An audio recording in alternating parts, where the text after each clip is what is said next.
Thank you so much అండి. నాకు కొంచెం ఇంగ్లీష్ తక్కువండి వచ్చేది. కానీ తెలుగులో పెట్టారు. కానీ దానికి ఏం అర్థం వస్తుందనేది నాకు తెలీదు. ఏమనుకోకండి. రాకపోయినా ముందుకు వెళ్ళిపోతున్నాననమాట. అంటే నాకు అంటే వచ్చిన వాళ్ళే వెళ్ళాలా? చదువు వచ్చిన వాళ్ళే ముందుకు వెళ్ళాలా? చదువు రాని వాళ్ళు వెళ్ళకూడదా? అనే థాట్‌తో కొంచెం ఓప్ ఓపెన్‌గా చెప్తున్నాను. నాకు చదువు రాకపోయినా ముందుకెళ్ళిపోతున్నా. అది మీలాంటి వాళ్ళ సపోర్ట్ వల్ల.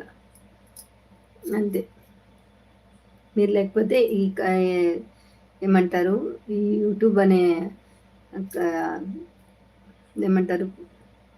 ఫ్యామిలీ మెంబర్స్ దగ్గర నుంచి మేము ఎట్లది మనము రిసీవ్ చేసుకుంటామో, అట్లనే మీరు కూడా ఒక యూట్యూబ్‌లో ఫ్యామిలీ మెంబరే నాకు.